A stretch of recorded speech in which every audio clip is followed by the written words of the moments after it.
ஆனால் அந்த நெருக்கடியே வரவேற்றவர் அன்றைய எம்ஜிஆர் என்பதை யாரும் மறுக்க முடியாது. மக்களுடைய ஆதரவோடு நடைபெறுகிற ஆட்சி இது அல்ல. இந்தியாவிலே ஜனநாயகம் சிறப்பாக செயல்பட வேண்டும் என்று சொன்னால், ப்ரொபோஷனல் ரெப்ரசன்டேஷன், வீதாச்சார பிரதிநிதித்துவம் இருக்க வேண்டும் என்று சொன்னால் அவங்களுக்கெல்லாம் கண்கட்ட பிறகு சூரிய நமஸ்காரம் கிராமத்தில் ஒரு பழமொழி சொல்லுவான்.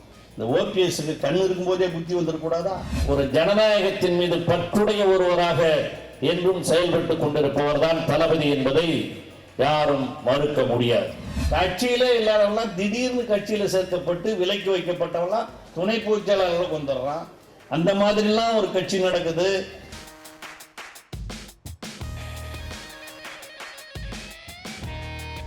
ஒரு ஜனநாயகத்தின் மீது பற்றுடைய ஒருவராக என்றும் செயல்பட்டுக் கொண்டிருப்பவர் தான் தளபதி என்பதை யாரும் மறுக்க முடியாது. சில பேர் இருக்கிறார்கள் கூட கொண்டாடினாங்க, அதிலே 3 குரூப்பா 4 குரூப்பா கூட கொண்டாடினா. உங்களுக்கு தெரியும் எந்தெந்த குரூப்னு. திடீர்னு ஒரு குரூப் வரான். அதில் பார்த்தா சசிகலா குரூப் ஒன்னா, அடுத்து பார்த்தா ஓபிஎஸ் குரூப் ஒன்னா, அடுத்து பார்த்தா தீபா குரூப் ஒன்னா, அப்புறம் ஒருத்தன் திடீர்னு வந்து நிற்கிறான் தீபக் குரூப்னு ஒருத்தன் வரான்.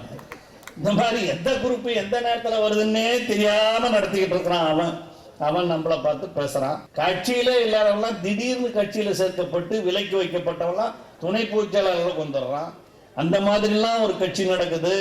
1953 பிறந்த தளபதி அவர்கள் 66 இளைஞர் அணியை துவக்கி அதற்கு பிறகு படிப்படியாக உயர்ந்து இன்று கழகத்தினுடைய செயல் தலைவராகவும் சட்டமன்றத்திலே அமைச்சராக துணை முதல்வராக இன்று எதிர்க்கட்சி தலைவராக பொறுப்பேற்றிருக்கிற அவர் இந்த நாட்டு மக்களிடம் நமக்கு நாமே பயணத்தின் மூலமாக 234 தொகுதிகளிலும் காலடி வைத்த ஒரே தலைவர் தளபதிதான் என்பதை நிரூபித்திருக்கிற அவருக்கு நாம் எடுக்கிற பிறந்த நாள் நிகழ்ச்சி என்பது அவர் சொன்ன கொள்கைகளை கடைபிடிக்க வேண்டும் என்பதுதான். இந்த தமிழகத்தினுடைய அரசியல் நிலைமை என்ன? எல்லாருக்கும் ஒரு சந்தேகம். பாராளுமன்றத்தில் ஒரே ரகல. நாங்க சொல்லல சார், சொல்றவன் பூரா அவனே சொல்லிக்கிறான். மைத்ரேயன், அந்த மைத்ரேயன் தலைமையில் பாராளுமன்றத்தில் ஜெயலலிதாவுடைய மரணத்தை பற்றி உடனடியாக விசாரணை வேண்டும்னு அவன் சொல்றான். நான் சொல்லல. அவன் சொல்லி அவனாலே ஒருத்தன் எடுத்து இதெல்லாம் இங்க பேசக்கூடாதுன்னு தகராறு பண்ணி துணைத் தலைவர் வான்மணி அனுப்பி இருக்கிறார். இது பாராளுமன்றத்திலே நடைபெறுகிற நிகழ்ச்சி. இங்க உண்ணாவிரதம், தமிழகத்தினுடைய எல்லா இடங்களிலேயும் உண்ணாவிரதம். அவங்களுக்கெல்லாம் கண்கட்ட பிறகு சூரிய நமஸ்காரம்னு கிராமத்தில் ஒரு பழமொழி சொல்லுவான். இந்த ஓபிஎஸ்க்கு கண் இருக்கும்போதே புத்தி வந்துடக்கூடாதா?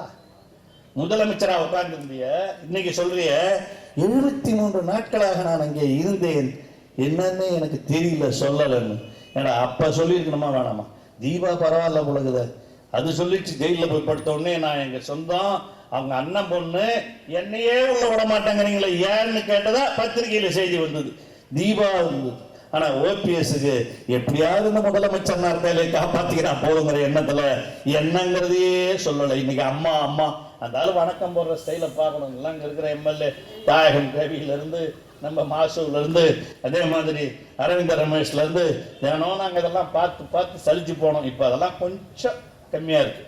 அதுக்கு அப்புறமும் போய் சசிகலா காலில் விழுந்தாரு. யாரு? நம்ம ஓபிஎஸ். பொதுச் செயலாளராக முன்மொழிஞ்சு காலில் உழுந்து எல்லாம் பண்ணி கண்கட்ட பிறகு சூரிய நமஸ்காரம்னு. இப்போ நம்ம நாட்டில் கூட பல கொலைகள், அரசியல் கொலைகள் நடைபெற்றிருக்கின்றன. மகாத்மா காந்தி கொலை செய்யப்பட்டார்.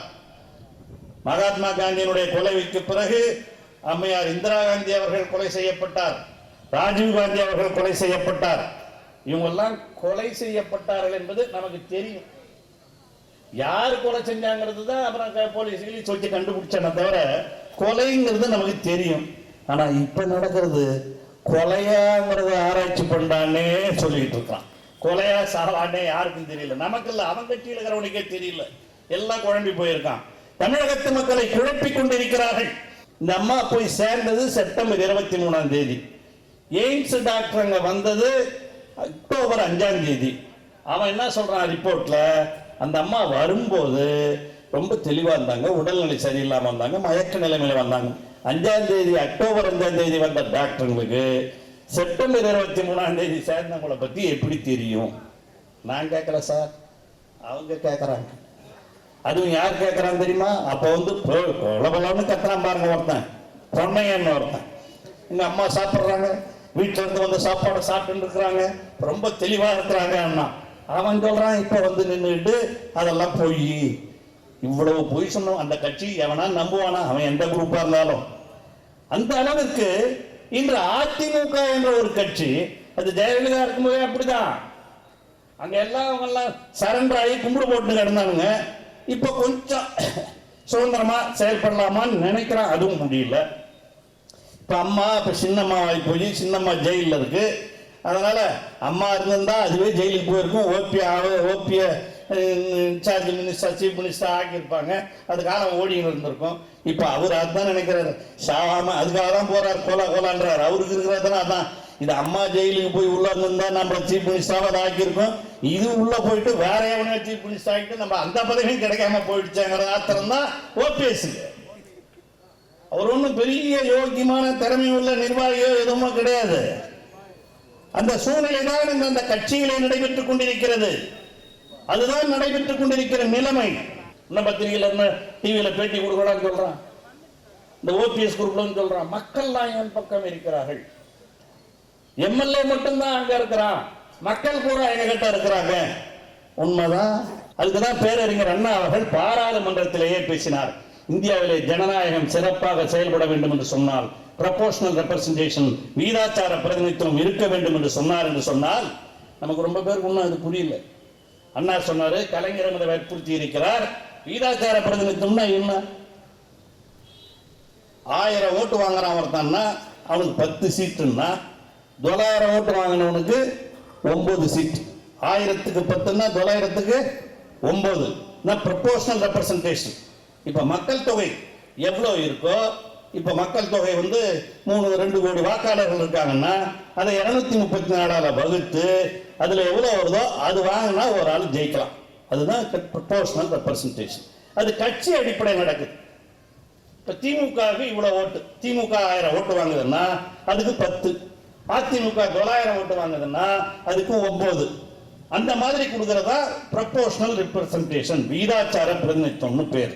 அதைத்தான் ஓணும்னு அண்ணா அவர்கள் பாராளுமன்றத்திலேயே பேசினார். அதெல்லாம் கேட்டு வட இந்தியரெல்லாம் மூக்கு மேல வரல வச்சான தவிர செயல்படுத்த முடியாத ஒரு சூழ்நிலை இருந்தது.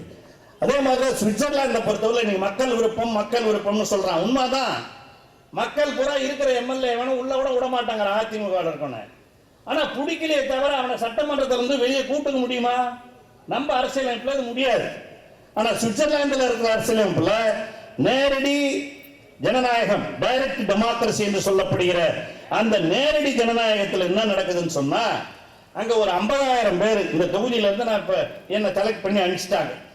என் தொகுதி மக்கள் ஒரு 50,000 பேர் கையெழுத்து போட்டு பொன்முடி சரியில்லை, இவரை திரும்ப அழைச்சிக்கணும் அப்படின்னு ஒண்ணு கொடுத்தாங்கன்னா, அந்த கவர்மெண்ட் என்ன பண்ணணும், மறுபடியும் அது ஓட்டு கூடணும். 50,000 பேர் கேட்டிருக்காங்க, இந்த தொகுதி மக்கள் ஒத்துக்கிறீங்களான்னு ஓட்டு கூடுவான்.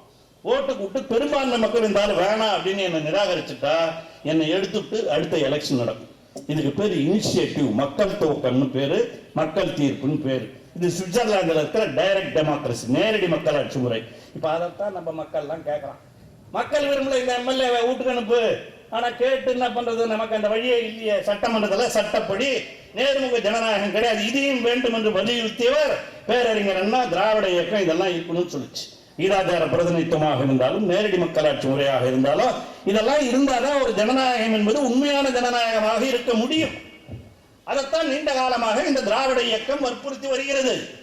ஆனால் இன்று இருக்கிற இந்த மறைமுக ஜனநாயகத்தில், இன்டைரக்ட் டெமோக்ரசி, நெருக்கடி நிலையை கொண்டாரா எப்படி ஒன்றாலும் செய்து கொள்ளலாம் என்ற ஒரு சூழ்நிலை இருக்கிற காரணத்தினால் இந்த ஜனநாயக அமைப்பிலே மக்கள் விரும்புகிறார்கள். இந்த மக்கள் விரும்பினா அந்த 122 எம்எல்ஏ ஓட்டு போட்டான அவனை பூரா வீட்டுக்கு கூப்பிடலாம். இன்னைக்கு நினைச்சா எவனும் ஒருத்தன் கூட போய் திரும்பி ஜெயிச்சுக்க முடியும் நினைக்கிறீங்களா? என்ன வர முடியுமா? மக்கள் பூரா எதிர்ப்புலகிறான். ஏன்னா முடிவு பண்ணிட்டான் இது கொலகார கும்பல். நாங்க சொல்லல, அவனே சொல்றான். ஆக இந்த கொலகார கும்பல் தமிழ்நாட்டில் இனிமே ஆளவிடக் கூடாது என்று மக்கள் முடிவு செய்திருக்கிறார்கள்.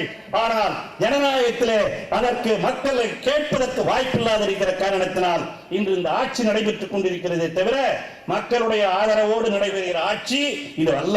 இந்த தீபக் சொன்னா, எங்க அத்தையோட இந்த சின்ன அத்தை அவங்க வாழ்க்கை நடத்தினாங்க. ஒன்றும் புரியல எனக்கு. வாழ்க்கை நடத்துறதுனா யார் என்ன சொல்லுவோம்? நானும் என் பொண்டாட்டி கூட வாழ்க்கைப்பட்டு எவ்வளோ நாள், என் பொண்டாட்டி என்ன திட்டும் போது உனக்கு வாழ்க்கைப்பட்டு இத்தனை காலம் ஆகுதியா அப்படின்னு என் பொண்டாட்டி திட்டுவா. நான் சொல்லுவேன், இது நான் சொல்ல சார், இது விழுப்புரத்தில் ஒரு பேச்சாளர் பேசுறேன்.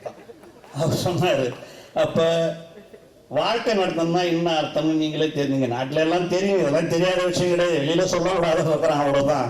அதனால தான் நான் தான் எல்லாம் 50 வருஷமா கூட இருந்தேன், 40 வருஷமா கூட இருந்தேன்னு இன்னைக்கு முதலமைச்சர் கனவிலே வந்து இன்று சிறைக்கூடத்திலே இருக்கிற நிலைமை உருவாகி இருக்கிறது என்று சொன்னால், தயவு செய்து அரசியலை நீங்கள் புரிந்து கொள்ள வேண்டும். நெருக்கடி கால கொடுமை இந்த நாட்டிலே புகுத்தப்பட்ட பொழுது அந்த நெருக்கடி கால கொடுமையை கூட எதிர்த்து விசாவிலே சிறைக்கு சென்ற அனுபவம் தளபதிக்கு உண்டு. ஆனால் அந்த நெருக்கடியே வரவேற்றவர் அன்றைய எம்ஜிஆர் என்பதை யாரும் மறுக்க முடியாது. அவர் நெருக்கடி காலத்தை வரவேற்றார். அவர் சொல்லிதான் இந்திரா காந்தி அம்மா கூட சேர்ந்துதான் 76ல் நெருக்கடி நிலைமை கொண்டு வரப்பட்டது. நீ கச்சத்தீவுங்கிறான அந்த கச்சத்தீவை 1974 இந்திரா காந்தி அம்மையார் இலங்கைக்கு கொடுக்க முன்வந்த பொழுது தமிழகத்தினுடைய முதல்வராக இருந்த கலைஞர் அவர்கள் அதை எதிர்த்தார். எதிர்த்து சட்டமன்றத்திலே தீர்மானம் நிறைவேற்றினார். அனைத்து கட்சி கூட்டத்தை கூட்டினார். அந்த அனைத்து கட்சி கூட்டத்திற்கு கூட அன்றைய அதிமுகவினுடைய எம்ஜிஆர் அவர்கள் கலந்து கொள்ளவில்லை. அதிமுக யாருமே கலந்துக்கல. அதுதான் உண்மை. ஏன்னா ஜெயலலிதா பார்த்து கேட்டது, கச்சத்தீவை பற்றி பேசுவதற்கு திமுகவுக்கு என்ன அருகதை இருக்கிறதுன்னு. 1984 எம்ஜிஆர் முதலமைச்சராக இருக்கிற பொழுதுதான் ராமநாதபுரம் ஆட்சியர், கலெக்டர் இந்த தமிழ்நாட்டினுடைய படத்தில், இந்தியாவினுடைய படத்தில் இருந்து கச்சத்தீவை அகற்ற வேண்டும் என்ற ஆணை பிறப்பித்தது, ஜீவோ பிறப்பித்தது 1984 எம்ஜிஆர் முதலமைச்சராக இருக்கிற பொழுது. மறுக்க முடியுமா? நம்ம பேசுறான், ஓபிஎஸ் கூட பேசுறான், கச்சத்தீவு நீங்க பேசக்கூடாதுன்னா நாங்க பேசணும், யாரா பேசுறது? உண்மையிலேயே தமிழனுக்காக குரல் கொடுக்கிற ஒரு உணர்வு இந்த திராவிட முன்னேற்ற கழகத்தை தவிர வேறு எவனுக்காவது உண்டா? இன்னைக்கு பேசணும். நாங்க எவ்வளவு நேரத்தில் பண்ணோம்.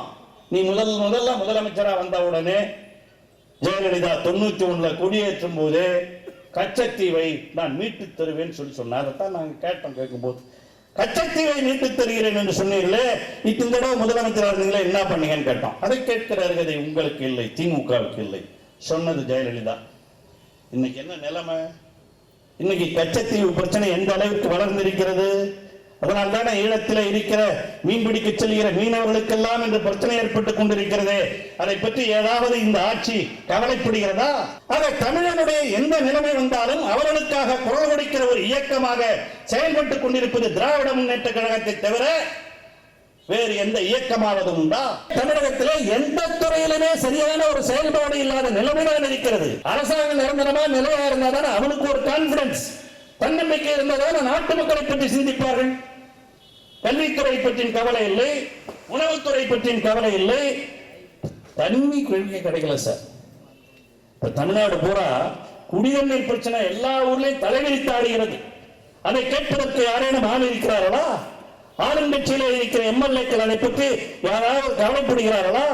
16ஆம் தேதி நிதிநிலை அறிக்கை தாக்கல் செய்யப்படும் என்று அறிவித்திருக்கிறார்கள்.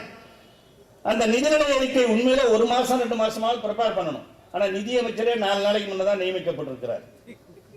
ஆக இது அமைச்சருக்கு தெரிஞ்சு நடக்குதா இல்ல செயலாளரே விட்டுருவானான்னு தெரியல. எல்லாம் செயலாளர் தான் தயாரிப்பாங்க, எந்த ஆட்சி இருந்தாலும் தப்பு இல்லை.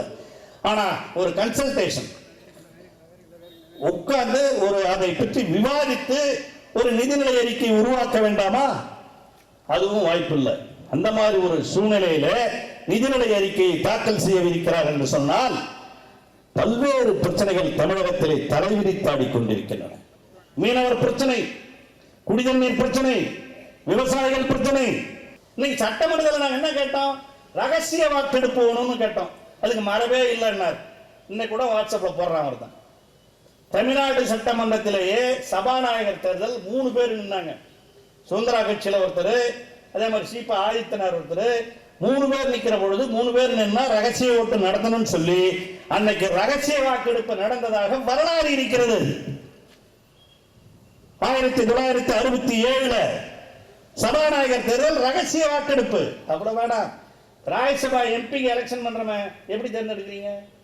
நானோ மாசுவோ போட்டு கை தூக்குங்க, எந்த எம்பி ஓட்டு போறாங்க எங்களை கேட்கறாங்க. ரகசிய ஓட்டு தான் போட முடியும்.